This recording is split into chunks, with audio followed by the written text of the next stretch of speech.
Happy to welcome this August audience to the lecture number 5 of the Director CIL, Professor Julia Salabank, and of course our star speaker of the day, Professor Shobhana Chelliah. Dear colleagues, ladies and gentlemen, I'm very happy that so many of you have gathered here today to listen to the fifth lecture of this series, 53rd Foundation Day lecture series. Going to be delivered by Shobhana Chelliah. I request Sri Sujay sir to introduce Professor Sujay.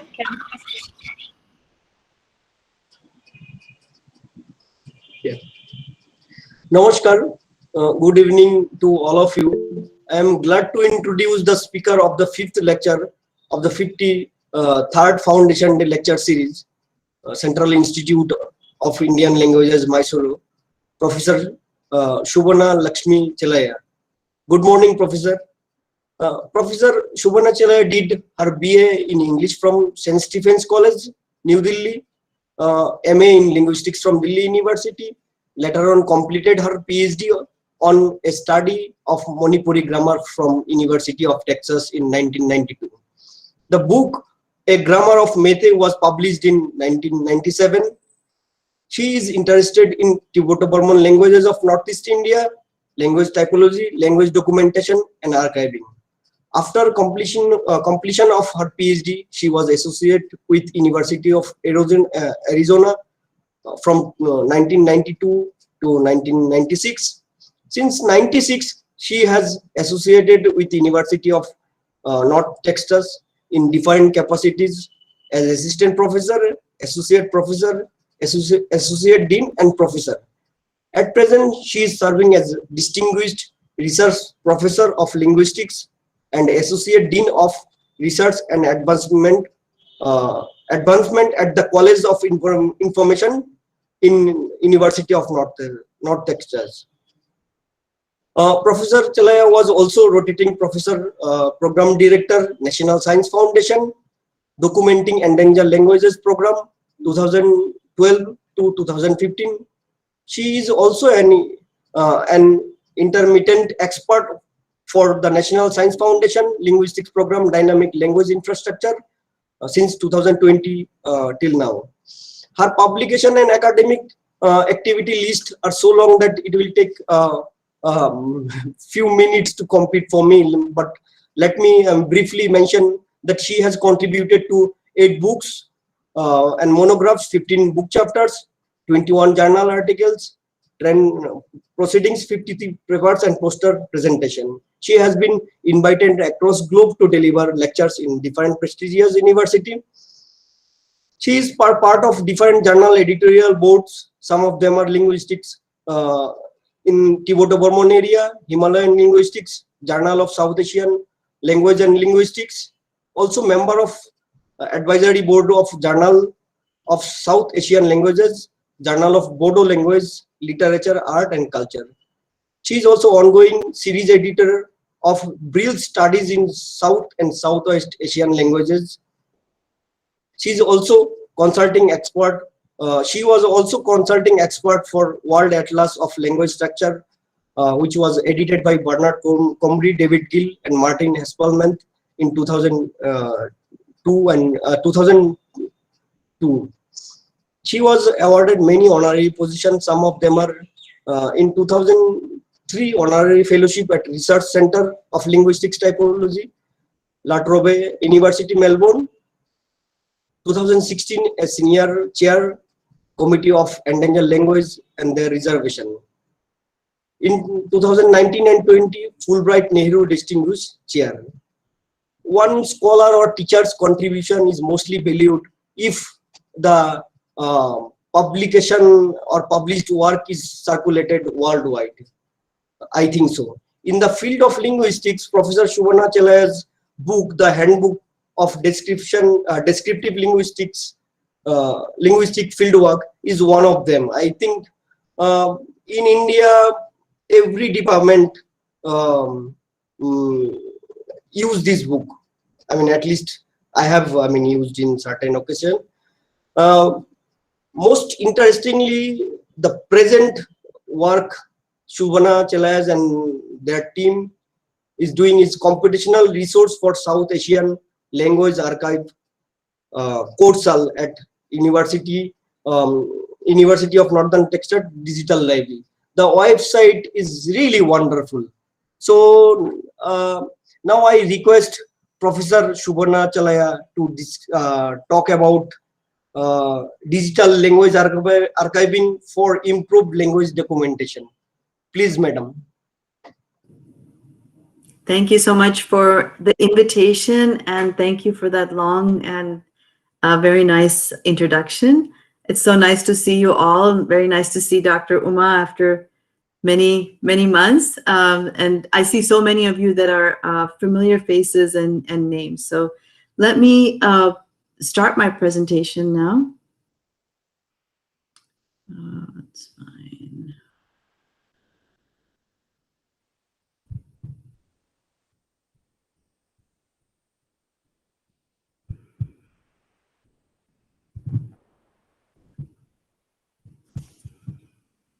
So today I'm going to give you just a kind of a feeling for where we're at right now with our understanding of what we're doing with the Coursal website. What are our goals each year that we are working on the Coursal website? We feel like we're growing and we're understanding more about our goals and our successes and where we think we can make the most contribution to linguistics in India and and beyond. So some of you know that since about 2015 or so, we've been thinking about how we can help with language documentation methods in India, and it seemed like there was a lot of training that was going on. There was a lot of help that was been given in this area of field methods and language documentation. People were coming from outside and giving workshops. People in India were giving workshops. I know Dr. Uma, for example, had been traveling around India and giving workshops on how to do basic documentation work. It seemed like one of the gaps was in this archiving part. And so I thought, well, this would be something interesting to look at. And I started bringing people together to discuss how this might happen. And now we have a small budding archive of South Asian languages at the University of North Texas called the Computational Resource for South Asian Languages, or Coursal. And so I would like to discuss today how I think that this digital language archiving endeavor is something that can help to improve language documentation, not just as an end goal, but as something that can be at each step of the way a supporting process for better language documentation. We know that there's huge linguistic diversity in India. I don't need to spend a lot of time discussing that with you. We realize that there are several different language families and languages that need to be discovered, documented, described. We're aware of the fact that of these many languages, there's really like a lopsided resource creation for them. This is a diagram from 2015. I'm sure some of this has changed a little bit now. This is from Haq and Bashir, but I like the way that it kind of visually represents the fact that there are a few languages in India that have a lot of resources, and but there are many, many languages that have far fewer resources.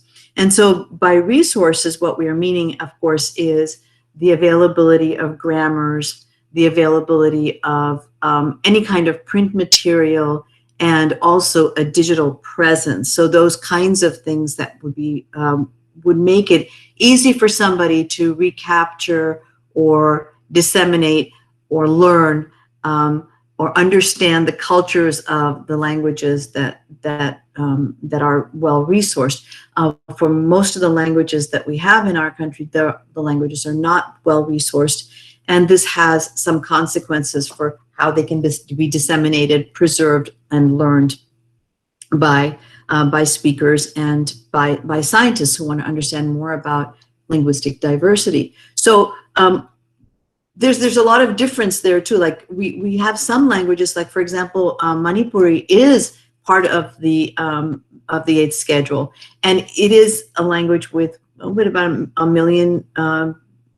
Is it like a 1.2 million or 1.3 million speakers? So it's not a small language, and it has some resources. So it has, for example, several grammars, including one written by Yashwanta Singh, the one that was mentioned earlier, the one that I wrote for my dissertation and then published as a Mouton grammar. There are older ones like that were written, by missionaries or by British administrators, and then of course the Bhatt and Ningomba book. So, and then there are also there's also a really nice learner's grammar by Pramodini Namirapam that was published by Central Institute of Indian Languages in the Manipuri script. So I forget if it's Bengali or the new Meitei script, but it's written not using it's not written for English speakers. It's written for people who can read Manipuri. So there's plenty of resources there. There also, if you go to Manipur, if many of you have visited, you'll see that everybody's publishing. In every household, somebody has a book that they've written about something, some literature or a poem that they like, or women writers are very, very popular and have been encouraged in writing through great role models like M.K. Binodini Devi, who's a role model, and Somi Roy, her son, encourages people to write. So people are writing a lot. And you also have in Manipur these pre-16th century manuscripts that are available both, for viewing in the original in individual people's houses, sometimes in small curated collections, but also in microfiche and available through IGNCA to be viewed, digitally. Now, we can oppose that with something like another community that I've had the privilege of working with and who I continue to work with, the Lamkang community of Manipur State and from Chandel district. And here we find that the resources are far more limited in that even though there are many community collectors who are super driven and also have done so much work in collecting audio, video. For example, this person here, Beshot Kular, has used his own funds to collect audio and video of traditional songs and dances and so on, and put them on USB drives. I don't know if you can see the USB drive here in this little transistor radio, and he's passed them out through the community so people can listen to the old songs and stories. He's also published these through publishers in Imphal. And we also see Dr. Reverend Tolong and Shekunong. They've worked with Bible translators. They continue to think about the language. We just recently lost a wonderful, and I want to pay tribute to him here where I have the chance to. I've been working on an obit for him. Swami Tolong, who passed away just recently, much too young, and another fabulous language documenter. So these folks have been working on their own languages, and they don't have that same outlet yet. So they're working towards publishing grammars, dictionaries, and so on. One of the things so there's a big difference between this smaller group of, say, under 10,000 speakers and the Manipuris who have million-some speakers. But there's one thing that's very common between the two of them, and that is they do not have a digital presence for connected natural speech. So the Manipuris have a lot of publications that are in paper. They have newspapers. The Lamkang have some things. They have a lot of digital materials that are recordings, but to have connected speech in a digital format is something that's missing for both of them. And if we were able to have that kind of resource, why would we care? What would it give us? What would it benefit? How would it benefit the communities if that was available? Well, just a few things that we can think about. If you had connected speech that was digitally available we could do a lot of the things that are now coming up in language documentation for languages. So, for example, languages in Central America, we find that people have put into the ILA archive in the University of Texas in Austin, and researchers are able to use these collected digital materials for better language documentation, for mining things that exist there and saying, what's missing? How can we improve on our description using those things that are in the digital format? We can use corpus methods for that kind of discovery. And we can do things that are very practical for the people who are trying to read and write. So sometimes people avoid reading and writing in their language because the spelling system is still being standardized, or because not a lot of people are writing and then people are kind of shy, or there's a lot of variation and no one's really sure which way works right. So if we have enough digital materials, we can develop things like spell checkers. We can have predictive corrections so that younger people can type and feel good about, oh, here's a spell check, or here's a word that can come in. It's the you know how when you're typing in Google, it tells you, oh, did you mean to say this? And you can choose that 3 or 4 predictable words that come later. So if somebody doesn't speak their language all the time and is unsure, we can have these kinds of predictive correction methods that might be helpful. There's also interactive learning that can take place. So there are so many new methods for teaching language. If we had more digital connected naturalistic speech, we could use it to create interactive learning modules for communities that wanted to teach their language to their kids who are not learning it right now. Perhaps they're growing up, the language is spoken in Manipur, but the children are growing up in Bangalore. Then they're not hearing the language all the time. This might be a way of engaging them both in language learning as well as in culture learning. So interactive learning if we had the digital materials. There's so much interesting work going on in automatic alignment and automatic transcription. The more digital sourced material that we have that is transcribed, or even that is not transcribed, then the easier it becomes to become part of this new wave of doing language documentation, of working with automatic alignment and automatic transcription, which can ultimately lead to really important things like voice recognition systems, or if you want to use your phone and do some banking. Right now we're doing mostly typing, but we know that for larger languages, it is possible to do things with voice recognition, and it expands the possibilities for things like, think about things like telehealth, and the possibilities of using your voice to be able to interact with a system that could then take you to the right kind of doctor or nurse and get the help that you need. So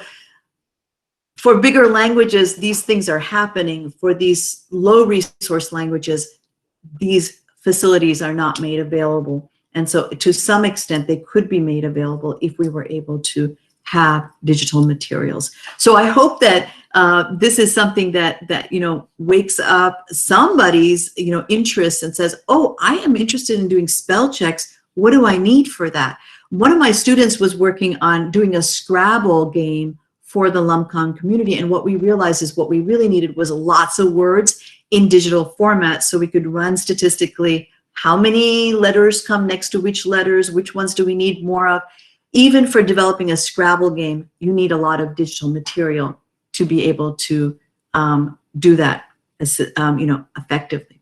But to just bring it back a little bit to reality, to something that is very near and dear to all of us here in this group, how do we improve grammatical analysis using these digital materials? Can we improve the way that we're doing our grammatical analysis by using those things that are available in a language archive? Is there a feedback loop here, or is it the way we used to think, where we create a documentary corpus, and at the end of that process, we then look for an archive and we deposit our materials? What we would like to suggest is that no, for ours, so things are different for each community, for each group of people. I feel like I'm really speaking to us here in the Indian audience, that for us, what we can do now that people have really developed models for language archiving and they've got things going, what we can do is we can say, we want to take advantage of that model of archiving from the very beginning and have that in our minds as we start our field work, and at each step, see how it can be useful to us to improve our documentary products in the end. It's not something we want to do at the end. It's something we want to think about right at the beginning. And so that's what I'm going to be coming back to a couple times in this talk. And one of the reasons I think so right at the end of this, we want to use connected text for grammatical analysis, right? So here's an example of what that could be. I was benefited greatly from the work of one of my colleagues, Harimohan Thaunajam, who is a linguist working in Manipur. Many of you know him. He helped me collect a number of pair story retellings. Very simple. You play the pair story, you get people to watch it, then they tell another person who hasn't watched it what they have seen.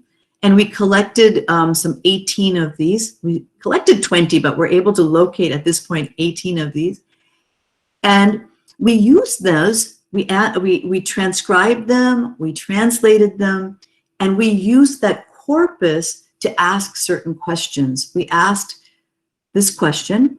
When we look at the corpus of pair stories, we see that there are a lot of places where you get zero anaphors. So we could ask this question of, how is it that a speaker of Manipuri is able to track who is doing what to whom when there's so many zeros involved or so many pronouns involved?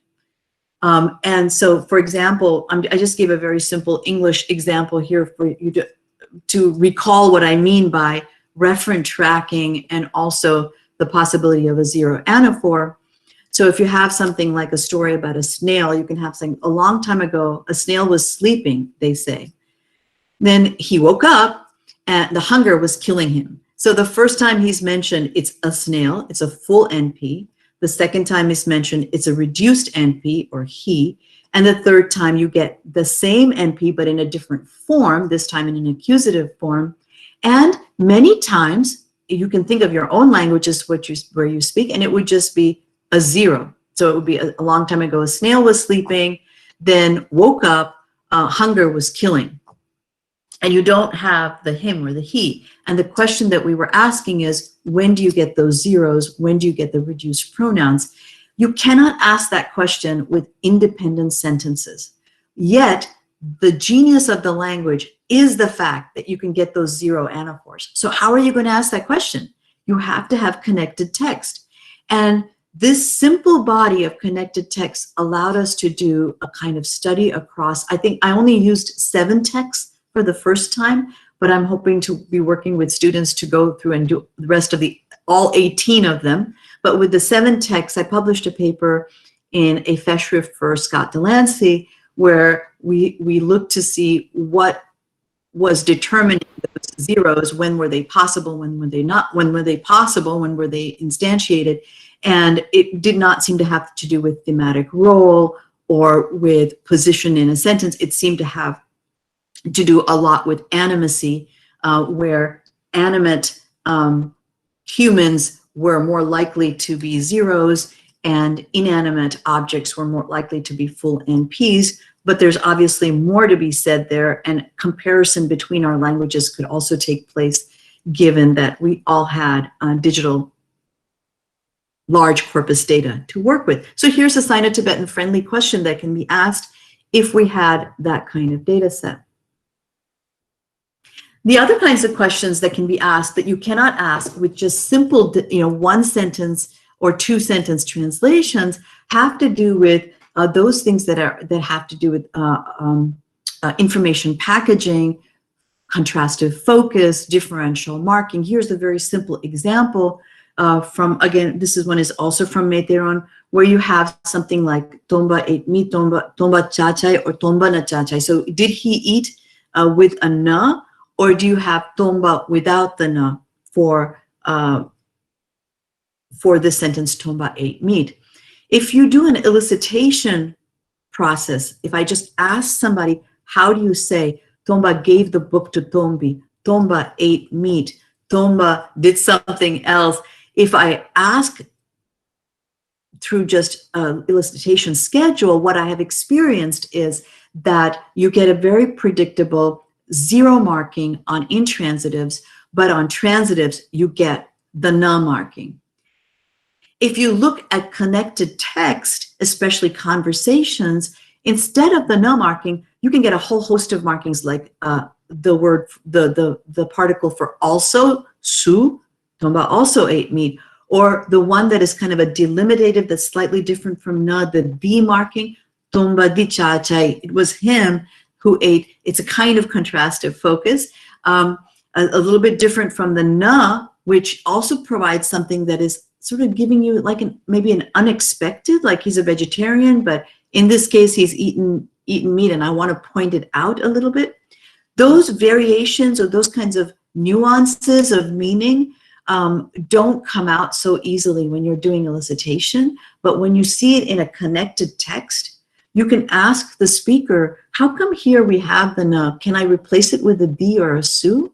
Or if it's a 0, what kind of situation would it need to be for that to work? The pragmatics of that connected text really helps with unraveling the uses. Now, some of you in this group may be native speakers, and you may be trying to think with your introspection, can you really say it without a na? No, you must say it with a na. Well, what I would encourage you to do is to think about your own introspection and what is it that has defined that introspection? What are the influences that are in place? Is it a pragmatic influence? Is it an influence that has to do with learning in school or reading and writing?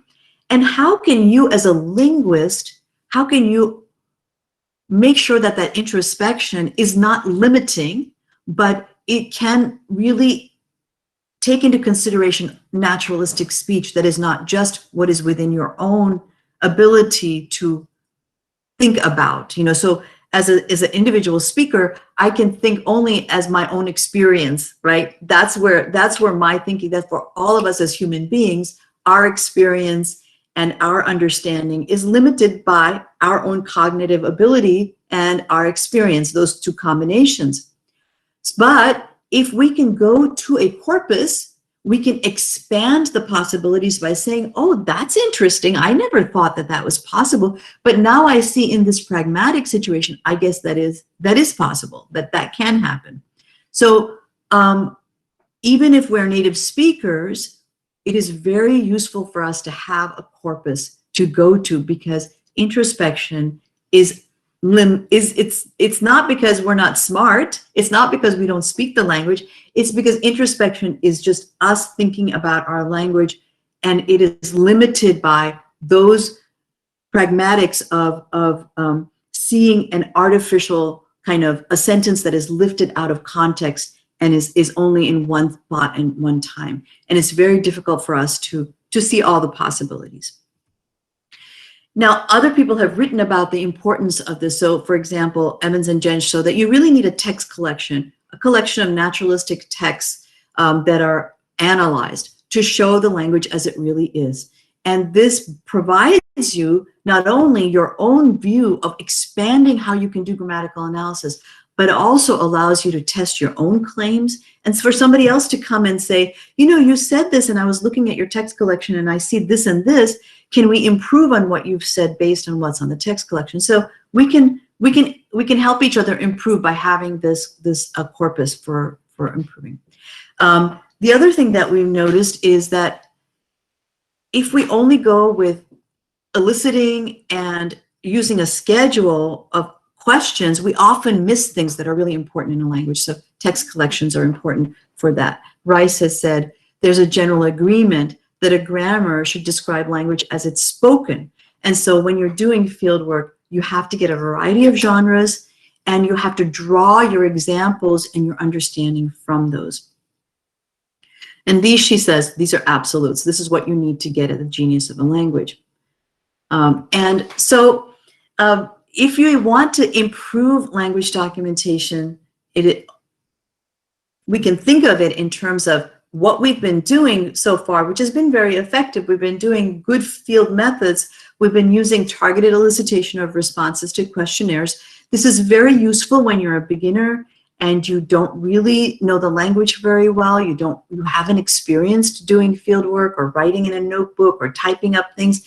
You need guidance. So you have a word list, and that's great. You have a list of sentences for like getting the affirmative and the interrogative clauses and how do you do negation and all the basics, and you write all that down and you get used to the language. That's fantastic. And now we can take it to the next step. And we can say, now that I understand the basics of the language, I want to know what happens when I just give somebody a visual stimuli and that, like the pair story or something else of that sort, maybe a picture book, and they give me a natural set of languages. Does my understanding from the elicitation hold up when I look at this naturalistic data, or does it not? And if not, what's extra? What am I learning that's extra? What kind of grammar can I discover by looking at that connected text? And how can I interweave doing this targeted elicitation, translation, and analysis of these connected texts with my grammatical discussion or discovery? It's very frightening because we kind of, when you have questionnaires and you're doing question and answers, you know what you need to do. You can go through and check it off, and then you can just analyze that kind of limited corpus because it's a closed corpus, and you can have answers. When you start collecting text, it's like you've opened Pandora's box, and it's just so much information. It's almost too much information. You're like, I don't know what to do with it. So maybe I won't just do it. And so maybe sometimes we're like, it's too much. I don't know how to deal with it. And so what we would like to do in our process in Coursel is to help people interweave their usual way of doing things, targeted elicitation of responses, with this new way of collecting texts and not feeling overwhelmed by the process, and improving their grammatical output in the end. I have an example here of something that I think many of us have experienced when we've done elicitation of embedded clauses or of subordinate clauses, and you ask somebody to translate something like, the mother said, I will cook rice. They will often give you a calc translation, or they'll give you something like the word for said, and then I will cook rice. Whereas in naturalistic text, you get something much more complicated. You'll get something like, you'll get mother said, and then in the middle of that, you'll get embedded rice cooking without an NP for I will cook rice. So this kind of more complex embedded construction is something that you may not get when you're eliciting, but may notice when you've got a connected text. And once you see it in connected text, you can go in and say, oh, let's get some more of those. Those look really interesting. I've never seen that before. And that can get your native speaker consultant moving forward. Or if you yourself are the speaker, when you look at it, you can say, that's interesting. I forgot to write about that one. Here are some more. So this was an example of that kind of why it's useful to have connected text. Connected texts are also really, like a lot of us say, we're interested in language revitalization. We're interested in community support for other things, like using the language for things like health and wellness, or for people giving voice to their experiences. For example, if there's been political instability, people have not been able to tell their story, but through using their own words and their own language and their own stories, they can bring those stories to the mainstream and explain what they've undergone through their languages. And so we as language documenters can help with some of that, with a lot of that, by actually collecting that information where communities want that collected. And some of this can also help with like spelling standardization. The more we have, if you collect just wordless and try to standardize spelling with wordless, you don't get very far, because a lot of the trickiness of standardizing has to do with the connected text. Which words are written together? Which words are written separately? What do we do when there's tone sandhi or copying of a consonant because there are syllables that are stacked next to each other? So just doing word lists for spelling does not work very well, or doesn't address the real issues with spelling, which often have to do with this kind of writing of connected text. And then I've given some other things that are of use for when you have connected text. The other very important thing that I was so impressed when I was doing research for my most recent book called Why Language Documentation Matters, which was published in January, is the way in which connected texts, especially connected stories from the mythology of the communities that want to learn their languages, how this is for identity affirmation for the youth of those communities. In the Native American context, many children who would be probably my age, I'm 60, so it may be, people who are 60 or a little bit above my age, who were pulled away from their families and put into boarding schools and never really learned their languages. They were told their languages were not worthy. When they go back to their communities, then they tend not to speak their languages because they've been so traumatized that they just don't use their language anymore. It just has bad memories for them. So their kids also, and some of their kids may also be my age, but their kids also have not learned their language. When the kids don't learn their language, then they feel disconnected from their past. They are not really feeling rooted. And when people are unrooted, then they are also carrying around a kind of trauma that makes it difficult for them to be satisfied and happy contributing members for their societies or for the larger society. But being connected to these texts helped to heal that somewhat. That's what these speakers of Penobscot say about the language tales that were recorded and put into a language archive and then also brought out in storybooks, because they were able to see the heroes of their communities and to connect with the stories of their past and really valorize and appreciate who they were outside of this context that was given to them by the larger community, by the English-speaking community. And so I hope that you can read some of these stories, even just by Googling Penobscot or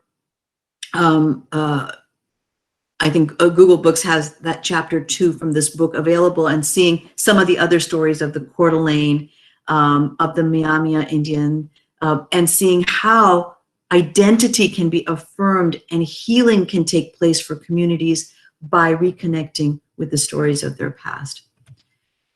So some of the training, some of the challenges that we have in India, I think when I've been talking to students, and I think Dr. Uma can speak to this during the question period, is that students say, well, we would like to do this, but we don't know how to use the software very well, and we don't have training in data management, and we don't, the biggest thing at this point seems to be that transfer of the information from connected text to linguistic analysis. So I know that training is going on several, like I know, for example, Karthik Narayan recently went to the Society for Endangered Languages and gave a talk on archiving and data management. I know that Dr. Uma has gone to Northeast and done a lot of training sessions on software and data management. So it exists, and it's great that people are able to take advantage of this and learn. Now, the next step will be, and maybe many of you are doing this already, but to take those connected texts that have been analyzed and integrate those in a step-by-step way into the analysis that is being produced. And so we want to learn how to incorporate text collection and analysis into the existing workflow. And what Coursel is trying to do is to support that effort and to also produce citable products, because something that you can put on your CV at every stage, a DOI, a URL that you can put on your CV and say, I collected this text with the help of this person, and here is the evidence of that in this archive. I created interlinear gloss text. Here's a text collection that is publishable, that is open access and is usable, and can also be distributed to communities. So it could benefit communities. So let me quickly go through those things. We are trying to, and if pre-COVID, my plan was to be in India for almost a year, and I was supposed to be using my Fulbright to, and a semester of sabbatical to travel through India, kind of spreading the word of what we're trying to do, including training in data collection and data management. Dr. Mandana has come from ILAR to do that through the SOAS, group. So I think also Northeast India has had a lot of this through the Northeast Indian Linguistic Society, University of Guwahati. And so a lot of this is happening already. I feel we can ramp this up, and Coursel can contribute to ongoing efforts. Giving people training in Seymour, the use of Elan and the use of Flex. We have built kind of some online modules, and we would like to offer these on a more regular basis, probably just offer them and have people know that they're being offered and just come and visit us online to take effect. We have offered this at the University of Nagaland through a 4-day effort. And so that was like specifically advertised through University of Nagaland. Thank you very much for doing that, Dr. Bijayan. But we would like to also then maybe do the same thing, but just say, hey guys, Coursel is having this session on Flex. Come learn with us. And so we'd like to do that. What we're doing that is very new is supporting the discussion of annotation standards and the production of comparable data sets. And I will tell you a little bit more about that right now. We started this process of creating annotated text collection through our first taker of this process, Dr. Pautan Haukip, who is, I think, in the audience, and he can say more about this and what benefits he saw, what challenges he saw. But this is what the book cover is going to look like once it is published. It'll also have something on the spine that has not been, they're still kind of designing that. But this collection is available on the UNT digital site right now under the Aquiline book imprint. It has an ISBN. It's something that Dr. Haukip can definitely put under his publication list. And it is also now available with audio that is on the Coursel website. And so it's available for anyone to then use for teaching about these languages, for teaching the methodology of how to create text and so on. We thought that it was a great learning experience for us about glossing and annotation standards. And so this is something that we're working on now for our later publications with Aquiline Books under the name of Coursel Occasional Publications. We hope that your publication of interlinear gloss text will be the next one that we publish. Actually, the next one is going to be Manipuri Pair Stories, but we hope the third one will be, third, fourth, and fifth will come from somebody in this group. What we are trying to offer, though, is help in creating the interlinear gloss text modules. Training, yes. Once you're trained to use Flex, how do you go in and decide what to gloss each of the morphemes? How do you break up the words? How do you make your text collection the most useful? We as the archive believe that to be useful to field workers in India, we should do more than just archiving the materials. We should help with the production of those materials to be archived. We will gladly archive your audio and video, but we would love to also help you create interlinear gloss text that could then help you with your description, exercises, however you want to do your grammatical description. So here are some things that we're doing. We would like to encourage people to read their existing descriptions of related languages, to build charts of how people have described the different morphemes, to use those charts to figure out how your own morphology of the language you're working on maps or is disjoint with those, and to decide and to use that comparative list of annotations to come up with your own individual conventions.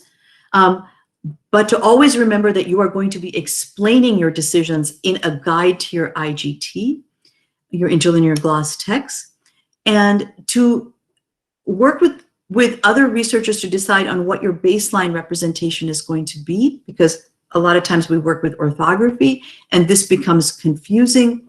If you just sort of jump in and do orthography, orthographies are just being developed. Things are written together. Sometimes they're written separately. These decisions need to be made early on when developing IGT.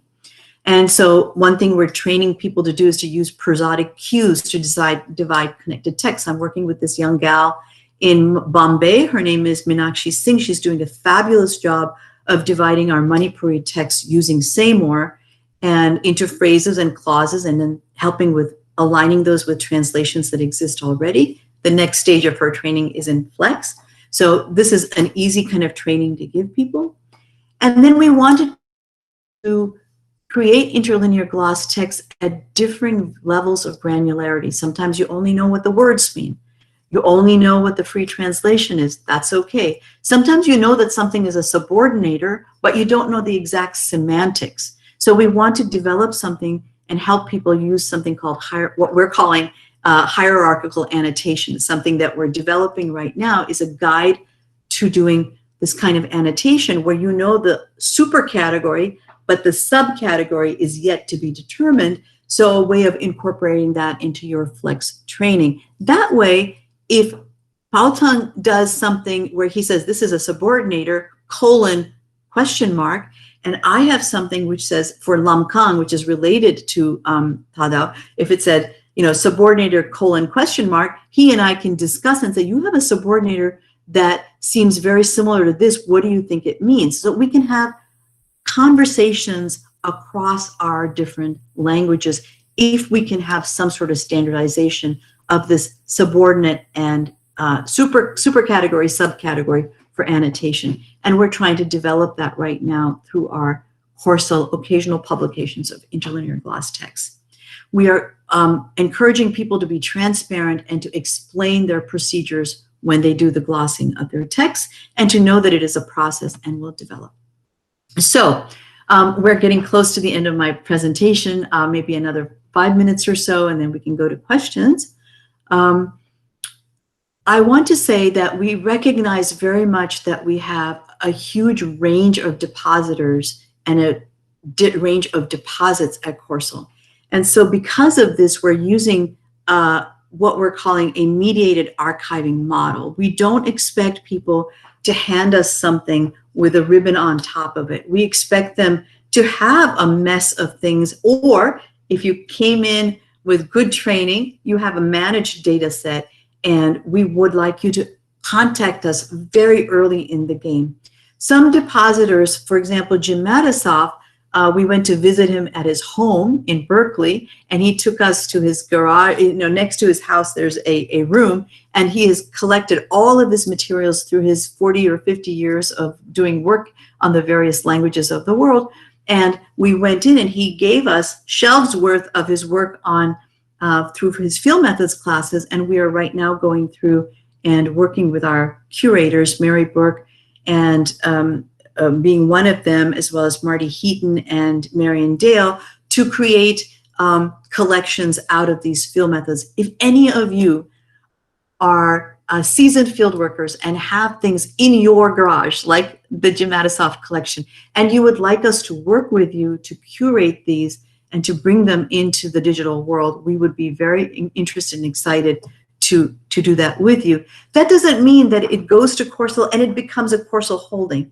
It means that it becomes digital, and therefore you can disseminate it in any way that you please. You can make a website, you can have links to it on your CV, and so Horsel becomes a safe repository and holding place, but it doesn't have to be the disseminating point. The disseminating point and ownership remains with you. So Jim is one of those types of field methods, people who have created field methods materials through field methods classes and through a long career that we are catering to. And if you are one of those people, please contact us. He was also given a whole stack of Bibles, for example. We have these in our possession now. We're trying to get permission to digitize all of these so that they can become part of the language collections of these different communities like the Paite and very many others. And then people can use them to work on their own languages. We also had people like Dr. Changte of Mizo bringing us boxes of her audio cassettes, which we were able to digitize. It is now part of our Mizo collection. And you can see that she's sitting with one of our student curators, Evelyn Blair, and they're working on the metadata together through a Google Doc. And that is part of our mediated archiving work right now. We're able to do it long distance. So we have drives that are open. People are transferring their materials there. Then our curators get on Zoom with the depositors, and they work through the metadata sheets with them to fill those metadata sheets in. That is part of our process for bringing things in. Our Boro collection with Dr. Prafula Basumatari was built in this way. Pautang Haukip's Tadao collection was built in this way, and many, many others are being built that way. So any of you who are young budding linguists who have collections that you would like us to help you with, please contact us and we will do so. Others like the Burushaski collection, the Lamkan project, the Mankiali project, these were built in conjunction with speakers of these languages and through funding that I and my colleague Sadaf Munshi received to do linguistic work. These are slightly different, much larger collections. My collection on Lamkan is not just my collection, but it has many non-academic collectors who have their own collections named after them. So Dr. Tholong, Reverend Tholong has his collection, and so do others, Rex Kular, Sumshat Kular, and so on within the Lamkan, larger Lamkan collection. So we know that there are speakers in diaspora who want to add to these things, and they're doing so through things like WhatsApp groups and Facebook groups. And in the next YouTube as well, hold on for one second, in the next Coursal meeting, which is happening October 1st, we're going to be discussing this whole idea of YouTube, WhatsApp, Facebook, and native speakers working to document their culture and language through those groups, and how would they like to have some of those things, and would they like to have some of those things preserved for long-term preservation, because we don't know where Facebook is going, we don't know what happens to WhatsApp information, and we don't know what's going to happen to YouTube. Right now it's free, we don't know if it'll be free in the future, and so on. So do people want some of those materials moved, and what are the ethics of that? What is the process? And so Dr. Daniel Lillehagen will be our keynote to discuss this issue of using archives and interacting with archives through and with social media. So please join us for that. The bit.ly link is very easy. It's bit.ly Coursal 5, and you can register. It's free, and it's timed so the Indian audience can come without having to be awake in the middle of the night. It's a little late, but not that late. And then finally, we would also invite you to join us for the first international workshop on digital language archives that we're offering the day before Coursal 5. And there are folks that are going to be talking about more of the library science aspect of metadata, naming conventions, and so on, and you may find that interesting as well. So to finish, round up, to summarize what I'm trying to say, we have an archive at the University of North Texas. It has a limited, I think we now have 11 collections with 4 in the wings that are waiting to come in. Our purpose is not to just join you at the end stage. If you're at the end stage of your collection, we are more than happy to do that. But our purpose is really to be support staff from the very beginning, because we would like to see that we can contribute to your linguistic description work by having a place where you can have your materials housed safely, and you can go in and access those materials. You can work with our staff to create interlinear gloss text. You can engage with other scholars who are also have their materials up there, and can easily share your materials and add to your materials incrementally. And what we do with our mediated archiving is we start from the file naming, how to transfer, how to create metadata, how to engage your community with the materials through social media engagement. We now have Facebook groups for Lamkang, Boro, Burushaski, Azamgari. We are not the leaders of those. There are speakers who are doing that. We help you with selection, like why do you have this in your archive collection and not that? How do you choose that? And building collection guides. The first collection guide will be for Boro, and that is upcoming hopefully by Coursel 5. We will have that ready to share. And finally, the one thing that we are going to work on for Coursel publications, occasional publications, in addition to interlinear gloss text, is this idea of pedagogy and the use of the archival materials for language teaching. And so that will be my next kinds of presentations in the next few years, I hope. I'm very excited about where we're going, and I hope you join us on this journey. So thank you very much for this opportunity to share with you. I do invite you to join us, but also just to go and visit to see what there is up there. Final word, if you don't have funding, that's okay. We are able to offset those of you who don't have funding by those people who do have funding. And so I work very hard to get funding for my project so that I can then help support those of you who don't have funding.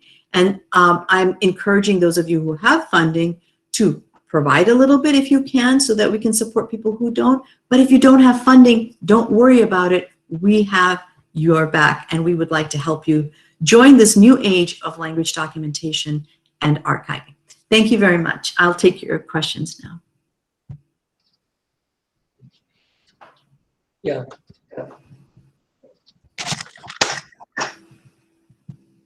Hello.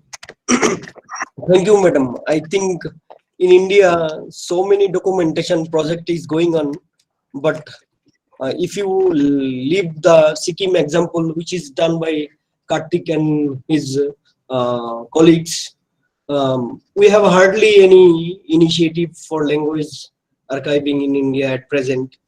So I think many of us is going to be benefited from your lecture. Now I request all of you, if you have any comments or question, the session is open for this. Thank you.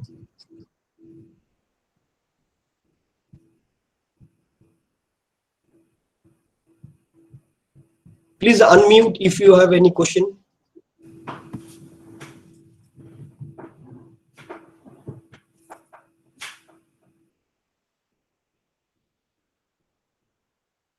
I do think that I can ask a question of the audience at this point, because you brought up the fact that there are a lot of, there are some many projects going on, and how many of you have had this experience that you have much material, but it's in your hard drives, and that's where it is, right? So you have to depend on your hard drive and the fact that it needs to stay stable through that. So is that a case for many of you? You can raise your hands if you have that experience.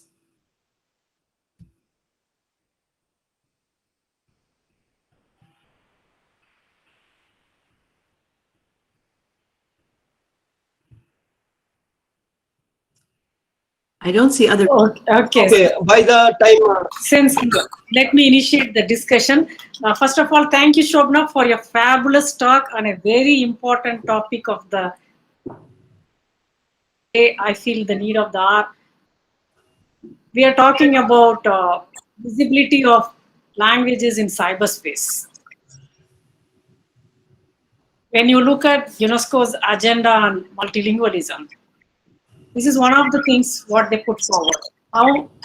How do we take care of these low resource languages? How much visibility can they get? So when we talk about India, we see that there is a big digital divide, even among the small languages. Because among the smaller languages, you still see smaller and smaller and smaller of some of them, like how you explained about Maithili to Lamkang, not in terms of only the strength of the numerical speakers, but also availability of resources. There are so many other issues. I thought I will initiate a discussion and others can also participate because you have raised very important issues. Number one, like you said, there's no point in keeping our data only in hard drives or whether it is internal hard drive or external hard drive. And it is just basically compared to olden days, it is shelved. I was fascinated when you said you went to Jim's garage and got some look into his work. That reminds me of a conversation I had with Gerard Diflat, who has access to. I would like you to note down that because Gerard is getting old and he is the living legend of Austroasiatic languages. And when he visited Mysore a few years back, he told me that someone had passed over Lily's work to him. And it's going to be in one of his garages again in Cambodia or perhaps in France. So it's important, like, I feel like Corsel is doing a wonderful job. One needs to lay hands on the data available of the people who did field work ahead of us, and some of us are not with us anymore. What to do with that data? Maybe some people need help to put things together. And you see, there are one is closing that is very, very important. Once the text is closed, of course, it opens avenues for developing materials. I was also impressed when you said you would do materials production, especially for language teaching, because in India, we do not pay much attention to teach these small languages or the indigenous or tribal languages out of their own states. Northeast is an exception because in most of the states of Northeast India, at least some languages in the state get some attention. But there are many languages. I just wanted to, I'll come back to this. But main thing is, one is how do we make people understand the importance of archiving?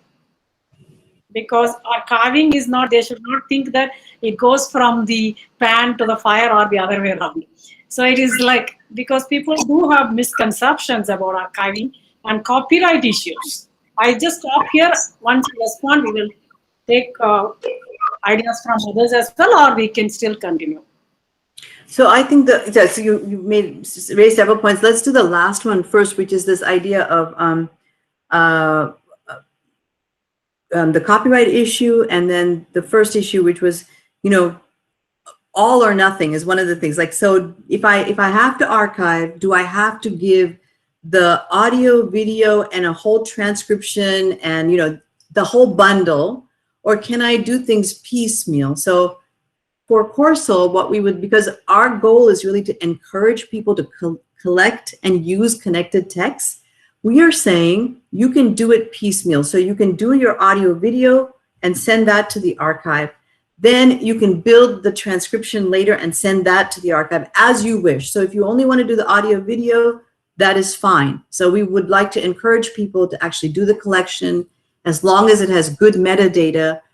We feel that we can build the transcriptions at a later stage if necessary. Tools are now being developed every day for automatic transcription of some sort.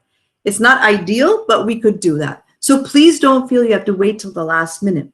Then this idea of copyright is a very interesting one, because we do still have this feeling that if I put it on the archive, then have I lost ownership of it? Or have I made it public so somebody else will use it? Here are the things that you've gained. You've gained a citable product that you can put on your CV, and you've gained ownership of it even more because you've put your name on it and you've said, this is mine. Anybody else uses it, they have to cite you. Right? It is not something, it's like you've published something basically. So that's how I see that. It is not loss of ownership. It is more claiming ownership and putting your stamp on it. One of the things that becomes tricky is, or that you have to be aware of is, let's say that Oza Moisel goes and collects many things from the community, but within that, there was another person who was doing some of the collection, right? So there's a master collector and then somebody who's doing the sub collection. We want to be make sure that everyone gets equal credit for what work they have done. So what we would do is we would have a collection that was under Oza Moisel's name, and another one that was, let's say, under his niece's name or his daughter's name or somebody else who's also doing linguistic work, but that would be under their name. And they would have ownership of it. The archive does not take ownership or copyright. It gets the rights to put it on a digital format. That's all the digital library actually gets. Does that sort of, does anybody have any more questions Yeah, about? I think Madam Juni Hawkip raised her hand. Please. Okay, Zuni Hoki is Paupang Hoki. Okay. Sorry. So, okay. Thank you, madam, so much for that wonderful presentation. I have a couple of my experience short experience to share with all of you, and also some comments for future work. So my experience with working with Coursera was wonderful. I had this what you call interest on the language documentation. I work in my own area in the style that I thought best, and perhaps with limited knowledge. So I have as we all do, I had a beautiful collection on many of the teaching languages for which I've been working for many years. So I had a text collection of roughly say around 17 or 18, and beyond that, some are still on the process of being transcribed fully, and also on some Naga languages. So the point is that when we start working with these texts, we come up with multiple glossing problems. Some of them have been highlighted by Madam, something like subordinator, which comes again and again.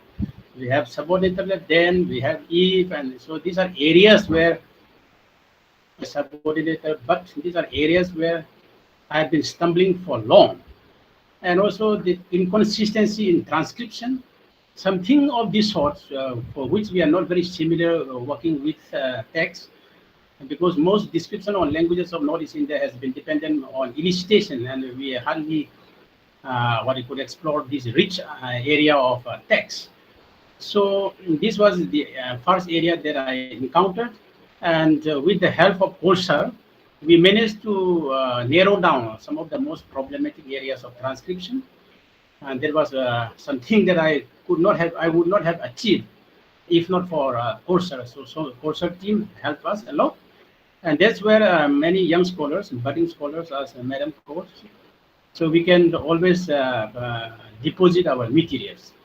And as she said, I have many collections, so I've just deposited only 1/3 of my my material. Some of these, my deposit mainly concerned with oral text story. Some of the things with dances, songs, and other areas have not been, or ritualistic practices have not been documented. In due course of time, I will be sending them as well. So this platform to us, given our current scenario in India, where we don't have this sort of language documentation techniques and archiving centers, so Coursera can really help us expedite the process. Not only help, it expedite our process, and within no time. So within a span of say 8 to 10 months, we were able to come up with my gloss text. So this is something that I would not have benefited if not for Coursera. So next area is the area. So there are multiple areas in which we can work. I'm currently working with Thadao Dictionary, and here I encountered the same problem because Flex, we are not machine experts. So most of our problems fall under all these what you call tools. So linguistic tools like Flex, like what you call Say More and others. So we are not acquainted with some of these softwares. And today's current language documentation requires that our data has to be in such formats for easy process and also for better dissemination. So my only request to Madam is that please kindly arrange some sort of Flex program, because many of us are dealing with dictionary. And in dictionary making, what are the basic components? At least there can be many components like cultural component, historical component. Many of those sorts may prop up in the dictionary making. At least what are the, besides grammatical categories and so on, what are the other thing and that should go into dictionary making? And how do we substantiate with pictures? There is a what you call favorite dish in Manipur, we call zongchak. So zongchak has no equivalent in English because perhaps it is not grown in English-speaking countries. So we have many botanical names, so for which no dictionary, no, you won't get. So how do we cope with those things? Is it enough to just deposit or put some picture? How do we go about all these things? And another interesting thing that community would like to have is because most languages suffer from lack of pedagogical materials. Languages of Northeast India, particularly in Manipur, have been introduced in directly in 9 and 10 standards just to escape the burden of Manipuri. There are no pedagogical material of any sort. So how do we build these pedagogical materials for native speakers and so on? These are challenges. Perhaps we can all come together and then work with Coursera or any other agency like CIL. Uma is here or my madam Uma. So we can pull in our resources. So we have limited resources for language teaching in any area of language. So these are areas that I would like to highlight. Thank you, ma'am. Thank you. I really like the idea of pooling our resources. And so, you know, whatever we can offer, we are happy to do that. And then whatever CIL can offer, they will do so. And so I guess the idea would be to come together and decide, you know, which doable projects we should try to do. And I really like the idea of starting with flex training and dictionary making, which has already started and many people are doing that. And the next stage now is that including of the audio and video and making things available for more speakers through apps and online, which I know CIL is working on already. So yeah, so I guess we need some conversations between our various groups to see how. I mean, I would like to know how we can be supportive and help. One of the things that we've done for Dr. Haukip is that when he said he wanted to work on his dictionary, one of my students who's good with technology was able to recapture some of that material from, I think, an earlier toolbox component and put it into Flex, and then open an account with the Language Depot so that it can eventually, I think this was for yours, so that it can eventually become a webinary form and then could go into an app. But that could just as well work with a CIIL. Because I know you also have an app for dictionaries, right? So it doesn't have to go through. So right. So I think we have a hand up here. Ucham raised hand. Dr. Ucham. Yes. Yes. Go ahead, please. Oh, thank you. I'm Ucham from Sikkim, Gangtok. Thanks a lot. I want to just make one observation about the copyright, which you may have come across the same situation. Like for the copywriting, when we put up in the archive or in any website, especially like text, folktale and folk song, we were actually doing some Liangmai folk song documentation, and actually those songs are like legendary. We don't remember who. We remember the composer of the song or the composer of the folk tales and all, but it is like 1,000 years or maybe more than that. So recently, we got a problem, whether we should give the copyright to the singer, the one who remembers the song, or to the one who composed the song in like 1,000 years back. So according to I am not very sure, but Indian's laws of copyright, like after 60 years of somebody who died, the copyright will be neutralized or no more. But here again, we face a special, very unique problem. The villagers, they started claiming that it is their village, the person, like the villagers from that, the one who, how do I say, I'm sorry, the composer of that villages, they started claiming that it should be copyright should belong to their village and their name. So this is one problem we face in the recent time. So in regard to this, I would like to hear your experience. And secondly, if you have time, you have talked about the linguistic tool like Flex and all.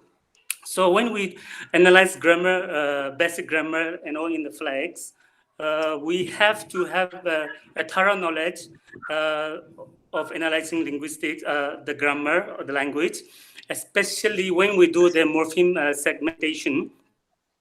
Unless you have a linguistics knowledge, even if you have a full knowledge on flags, it is useless. My question is, I want to know do you have any experience or example that you had successfully written a grammar using flags? Thank you. Thank you so much. Yeah, let me answer your second question first. I think it's so important. So the idea that you're right, you need to know your grammar really well to create a fully fleshed out Flex project. However, the joy of it all is that you can do it incrementally. And that's what I would like people to practice. Even without knowing all of the language, how can you use Flex to build your knowledge of the language, to make mistakes, to go back and use the correction feature to make those changes? What can you do to study related languages and related annotation schemes? How can you use that as scaffolding? So when you start doing your own Flex project, you already have a little bit of foreknowledge of what kinds of morphology you're going to find, and also making very conscious decisions about how you're going to write things in the Flex. They don't have to be exactly like orthography, but you're writing them for analysis so that people like me can help with those. This is how I had a problem when I was doing LumCon. Watch out. This is the decision you need to make when you're putting your things into Flex. And even if you don't know the morphology well, you can say things like, I know this is doing some kind of work for case marking. I'm not exactly sure what. How do I know that? Because I'm a linguist and I've been studying typology, and it comes after a noun. So it must be either it may be definiteness marking, or maybe number, or maybe it's case marking. So we have like a super category with a colon and a question mark that's filled in as you go along. So you have bare bone structure that then, so you don't use Flex after you know the language really well. You use Flex when you don't know the language at all. That's a Flex. So that you can build your knowledge of the language as you go along, and you will make mistakes in the interim. So I think having a series of Flex training sessions with a language that people don't know very well would be learn how to do that process. So I hope that makes sense. I believe that's what Flex is really good for, is when you don't know the language well. But we can use some scaffolding. Okay, so then the first question has to do with copyright of some very esoteric and specific types of performances. I've heard similar things to do with weaving patterns. For example, when people say, my family developed that weaving pattern in those colors, and so is now using those weaving patterns and colors and not giving me credit for it. And so this is very true. Sometimes we do things and people are using it, they don't get credit for it, or there's a very specific type of song or way of singing. The kinds of, and those are so special and specific, I would want to consult somebody who understands that kind of knowledge and that knowledge base to get help. I would want to consult our copyright lawyer to ask about that question. The kinds of things that we would like to put more emphasis on, if I may say it that way, are those things that are going to help you as a linguist when you're trying to do your description, do better at your description, and that you can contribute to pedagogical work. So that would be more common things like stories that everybody tells, but maybe 5 people tell it differently. We have all 5 of them, and then the linguist can go in and use those variations between the telling of that story to get some linguistic information. if you, as a speaker of a language, like there was a speaker of Chiru here, Mechek Sampar Awan, who says they have the materials they would like to archive. If you as a speaker find that there are some things that are very special that you want to archive, but you're unsure of the copyright issue, we would have to very carefully negotiate, discuss, and put those things up. We really would like to you know, be very aware of the fact that there's some things that are commonplace and some things that are not. And just because there are some things that are very special, don't let that sink the whole ship, you know? Let's go with those things that are possible, that are very commonplace, and help with the linguistic analysis with those things. I hope that makes some sense of Yes. that there's a whole set of things, and we can still be doing some archiving while still dealing with these specific cases. Dr. Arup, you had, Thank you. thank you very much, yeah. Thank you, ma'am. Good evening, ma'am. Good evening. Ma'am, thank you very much for this wonderful presentation. I got to learn something from your talk. I somebody is also there. Am I audible, ma'am?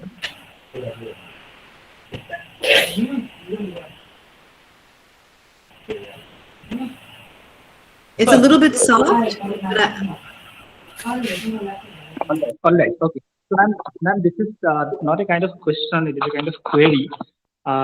During this pandemic time, for example, we also have to do field work, and we cannot physically go to the field. We have to collect data digitally. So, what we are doing at Tezpur University, for example, at the Center for Endangered Languages, we are preparing some kind of questionnaire, which is an online form, and we are sending those Google documents to the informants. But there are a lot of problems because when we try to collect the phonological information, we do not get. I mean, they may not be appropriate. So my query is like, is there any tool or is there any software which can help us collecting data which are appropriate for data analysis? That sort of information, ma'am. okay, yeah, there are a lot of people who are working on this right now, and I think ICLDC, that International Conference for Language Documentation and Conservation, if you go on their website, they had like a panel that discussed this, and I think Claire Bowern and her group did something in Australia, Linguistics in the Pub. They did something on collecting, doing field work at a distance. I think that's what you would Google. But if I could give my my suggestion on this, and you'll say I sound like a broken record, I'm saying the same thing over and over again, perhaps, but I feel that in this situation, the more directed kind of one-on-one work is very hard to do. So why don't we try to do this stuff where we have speakers who are able to collect connected naturalistic texts, especially conversations, collect those and work on us using kind of prosodic cues to break them up, and maybe then working over Zoom or Google Chats or whatever, or phone. I'm not sure to do like some free translations, to fill in some words. Is that kind of thing possible, to do like less directed speech? At least if you can do collection of the conversations and pre-processing, so that when it's time to kind of go in and do more work, you at least have that set up. So using Say More to break things up and have it ready to go would be a possibility. Actually, we just before myself, just one comment before I turn to you, is one thing we're doing with Hakalai, because I'm doing a project on Hakalai with diaspora community here in the US, is our students who are speakers of Hakalai, they're students of Dr. Kelly Berkson in the University of Indiana, who I'm partnering with. She has given them training, so they're doing the connect through Zoom, collecting interview data, and then in Dr. Kelly Berkson's lab, they're then doing the analysis through Say More. So I wonder if that's something that could happen, but I do think that maybe trying to do phonology, unless they have a Zoom that they can be recording in and then send you the digital files, it's very difficult to hear things like sibilants and so on over the. So that's one thing that people have done is they've given people really good phones and or good recorders, and they've recorded and then emailed the digital files. But for that, the people will need a level of sophistication that maybe not every community has. So not a good, not satisfactory, but yeah, we're all working around this terrible pandemic somehow. Thank you, ma'am. Thank you so much. So much, yeah. So now we turn to you, Mr. Moisel. Would you like to ask a question?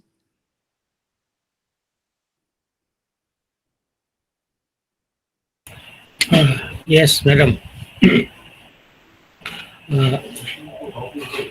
Very good evening from here, and good morning to you there. Thank you. And I was very much shocked when you announced the demise of Swami. Oh, I'm so sorry. Yes, it's really very unsettling. Yeah. And I he know has you knew him been, well. Yeah, through our workshops as well. I know you have been talking to him then. Yes.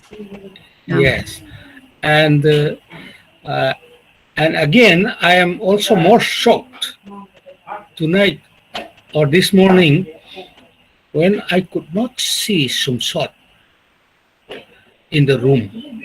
Maybe she's engaged to somewhere else. But now I'm coming. Yeah, I'm I was coming going to back say to. that Sumshot is working on her PhD in environmental philosophy, and she's teaching a class. So she's very Okay. busy in teaching right now. Yeah. Okay. Okay. Now I have been working on my own language. You already know that I am not a linguist. I'm only a community linguist. So I will not be using any linguistic terms. I have been working since my teenage time to preserve my language. So, but still, I have not been able to work technically to preserve my language. Since our meeting with Papu and you at the Triple IT Manipur Imphal, I have been wondering how to do my work. Then at that time you were presenting the technicality of course cell, and I was looking and finding how to do it, and flex at the same time flex. And what do you suggest me the best software or a digital platform for archiving my my work?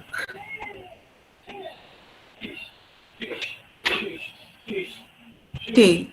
Yes, thank you for that question. And so I think it was 2020 January, just before everything closed down, that I had come with some of my students to Triple IT Manipur, and Dr. Sarbajit had organized for us a meeting with many of documenters such as yourself, and we were able to do kind of an introductory session. So that's what you were referring to. So what I would like so your question has to do with two things. One is the technical aspect of actually moving your things into archiving. And then secondly, using Flex to do some more kind of analysis and things. So explain a little bit about our process, and that might be helpful. And what I'd like to say is, whatever you do with Corso, is not the end of it, it's the beginning of it. So once, let's say, Mr. Moisa, that you archive with Corso, we would, Mary Burke, who you've met, or one of the other gals who works with us, would get in touch with you, and on a week-by-week basis, they would be in touch with you. And item-by-item basis, we would have those things moved into a file transfer situation, and they would then meet with you to build the metadata and schedule out with our digital library the upload. So that is not a problem. We just need to have a basic digital collection, kind of connection with you. And if it's not possible from where you are, then maybe where Dr. Sarvajit is at Triple Type for using their internet, we can do that. And you are free to create a website or to work with CIIL or any place in India to create the dissemination piece, to make it your own, to just link to the items that are in the digital library, and to say, this is my collection, here, here's how people in the world should think about my language. So this goes back to the copyright question. We are the repository, the backup, you are the front face, and you do what how you like. But we can help with all those different steps. So to answer your question, as soon as you say go, we will contact you and start the process, transfer part. In terms of in India, where could it happen in India? We know that Karthik and Marava managed to do something in Sikkim, right, with Sidela. I think somebody has babies in the background. Do you hear babies in the background? Okay, so we have Sidela there.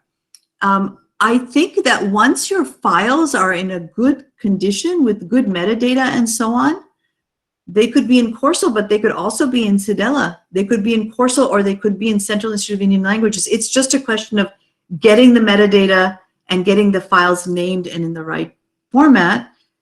They could be in any number of digital resources. So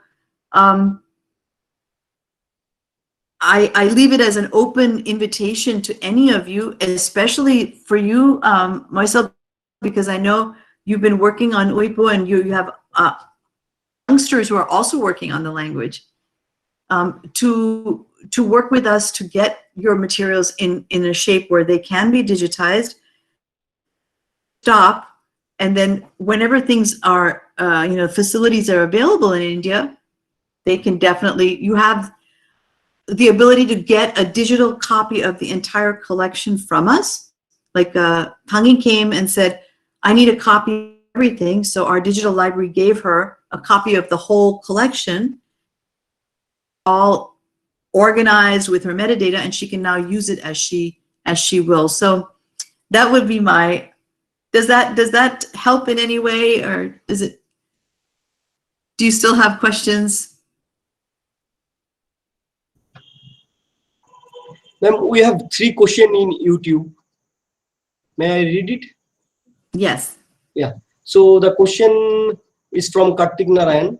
You have talked about integrating archives into data collection and analysis workflow, where we move from elicited events to observed events. Could you explain how the integration would work? This is one. The second point Kartik raised. In my experience, one of the difficulties with using annotated text is not just knowledge of the analysis, but using corpus technique. Third, from Kartik again, Flex corpus tool is very difficult to use.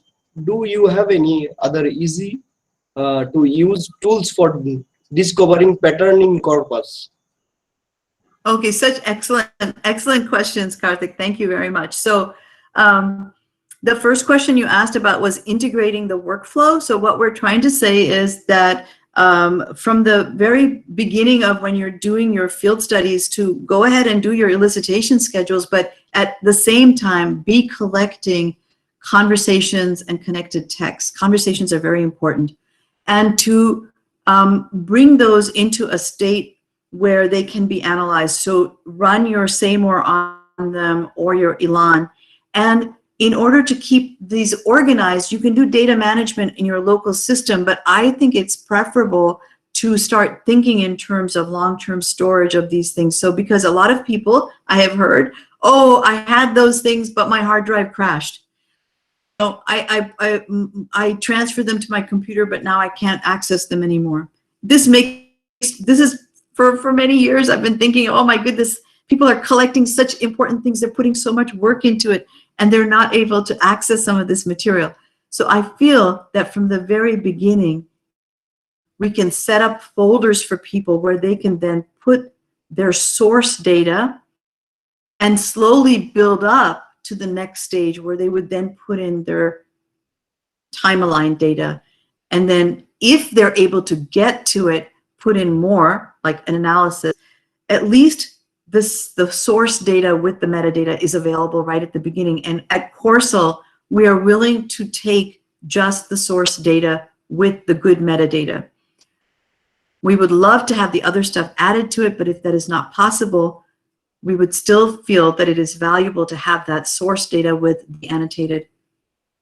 That's what I mean by integrating at each stage. So you collect it, you archive it, then you come back and you have a loop where you come back and you say, okay, what's the next stage? You do your time alignment, then you archive that piece. And in the and you know all this, Karthik, but in the library, we would then link those to items so people would know that they are related. Then on the third pass, you could do the flex and the flex or other annotation thing, and that would go in. Your next question, so that's what I mean by integrating. The other part of integrating and doing analysis is discussion we would need to have. But in short, you do your elicitation, you know a little bit about the language, you do your data collection of conversation, you look at the conversations or connected text and you say, ooh, I see a lot more constructions of subordination here than I knew before.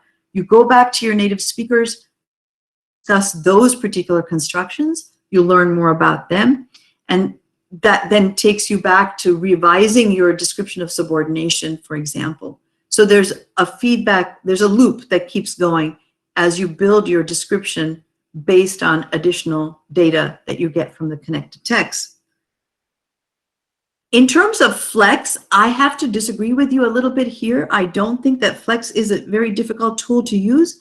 I do think that we have a different idea about it. Like maybe I feel like it's meant for people who don't know anything about their language to build that understanding slowly. It doesn't have to be perfect from the beginning. It's supposed to be full of mistakes. With mistakes, that's why they have built in, you know, global change techniques.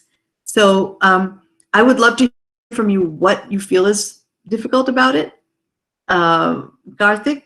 And maybe what we should do is just have like a big Flex Fest, come and we can just discuss Flex issues. So that would be my Flex answer. And I forgot the last question, but they were great questions. Yeah. What was the last question? One more point, Karthik, mentioned is, in my experience, one of the difficulties with using annotated text is not just knowledge of analysis, but using corpus techniques. Yes, that's right. So that would have to be some of the training that goes into it. And I think what would be really cool is to have like morphology where we were not sure what something means, but then using something simple like the Flex concordancing tool and looking at the different environments where something is used, and then seeing how one works with a native speaker to look at those environments and try to understand the pragmatics of, and to use that to then come up with descriptions of morphology. So it's a process where you interweave text collection and text translation with discussion of grammar, and it's not a simple kind of neat process. I agree it's difficult, but it's actually very rewarding when you're sitting with somebody who speaks the language really well, trying to translate and understand the morphology, and it goes off in all different tangents when you're discussing it, but you get a really rich picture of when different morphemes are used. And in the end, it helps you really understand how to describe those. So, yeah. Yeah. So last one from the Facebook. This is not question, madam. Mr. Shivendra Sinha from Silchar. I am requesting you to organize a training for data collection of Vishnupriya Manipuri language, and our literary organization will help you in time. Sounds great. That sounds really good. We'd love to do that. And you can please email me, and I'm just putting my email here again. I will share your email in the Facebook. Okay, thank you. I think Yes. it's Coursel UNT. I think I gave the wrong email to. I'm not even going to put the Coursel. I just put my own email. Okay. Yeah, I think it's courselunt@gmail.com, not Coursel. Yeah. Okay. Okay. Okay. He has provided his mail ID also in the Facebook comments. So far, I mean, this is the question and comments in Facebook and YouTube, and there are many people who really like your lecture. They appreciated it. If there is any more question, please, we'll take one more question. I think it's 7:45 in India. So please, if any one of you have any question, comment, last one, please. Yeah, I don't think anyone raised hand or any question is there. So I request Professor Uma to formally. Yeah. Thank you, Sujay, for wonderfully moderating this. You did a great job.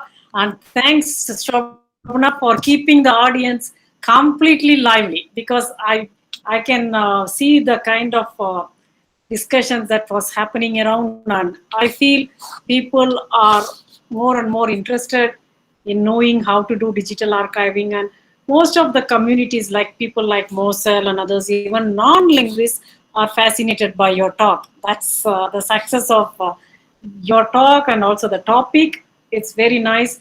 It was wonderful to have you with us, because it was a long pending visit of yours to CIL in person. Like Sujay and I had invited you earlier for Golden Jubilee talk, which we almost scheduled, and for some personal reasons from your side, we could not have it. And some way you have compensated that by being with us virtually and talking about, see, you have given an appearance digitally and talking about digital resources. What more can we look forward? And I just wanted to make a concluding statement from what was going on for last 1 hour 45 minutes. The bottom line is, we need to not just preserve our languages, but also preserve it in the right way.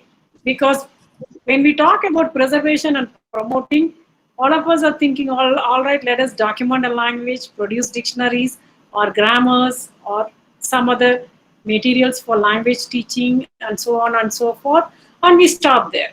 But how effectively we can preserve it, and for whom? Because these are the things, because that's the essence of Shobhana's talk today. Like, it's important to preserve it effectively, and how best we can do it. And let us not be scared of flex. Flex is flexible. All right. So we have, when I was teaching in Nehu, I remember for 8 years, every year we have trained at least 35 students every semester in flex. So we could do it in like 35 into 8, you can get the number. So you can do the math. So roughly, like, you can see that universities are doing it. But the only problem I see is people do not know what they want to do with flex. Maybe they use it for generating their dictionaries, or maybe some of them are interested in just putting the text collections and do the interlinear glossing. And again, I think someone pointed it out. If I don't remember, maybe it was, I don't remember who it was, but someone was telling, if you are not good in linguistics, and if you are interlinear glossing from your side, if you are not able to segment the morphemes correctly, definitely you're not going to get good results of the automatic grammar it generates, because garbage in, garbage out. It's as simple as that. So we need to train. I'm talking from the point of view of Indian students.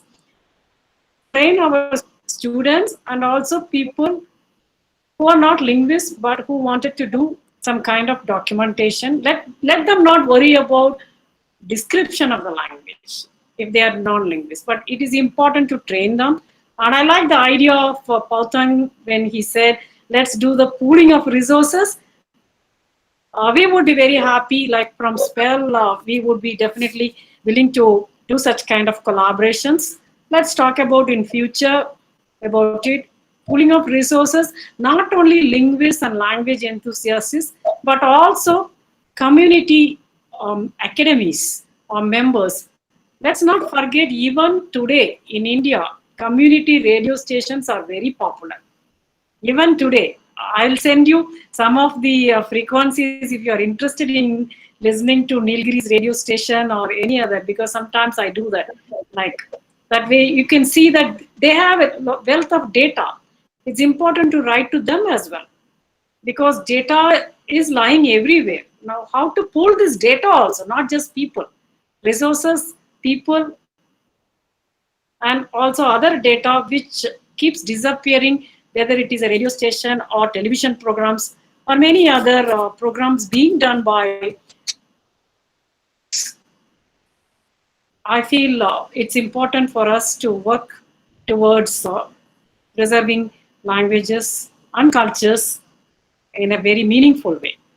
So thank you so much for your time. It was lovely to have you with us. Lovely to see you. Thank you so much. Thank you very much. Thank you very much. Likewise. Yeah. Thank you for accepting our invitation as well, because we gave you such a short notice, and it was wonderful to see that you have stimulated really wonderful discussions. I'm sure this dialogue will continue. Thank you once again. Have a lovely day. Looking forward to it. I thank each and everyone present here in this Google Meet, and some of you seeing it on YouTube and many other places. Thank you so much. Shobhana, you wanted to say anything before we close? I wanted to thank everybody for attending and invite you to come and join us for Cultural 5 if you are interested to hear about social media. And we should talk about radio as well. The use of radio, that's a great point. Questions, and thank you for the invitation. Congratulations, by the way, CIIL, for your celebration. Yeah, thank you. Yeah. Yeah, we are now in the 53rd year. Thank you, everybody. Yeah. Thank you, Sujan, once again. Okay. Thank you. Thank you, all of you. Thank you. Bye. Thanks, everyone. Bye. Bye. So we will meet again for Bernard's Tomorrow morning. Tomorrow morning, 9 a.m. Okay, good. Wake us up. Yeah, thank you. Bye. Thank you.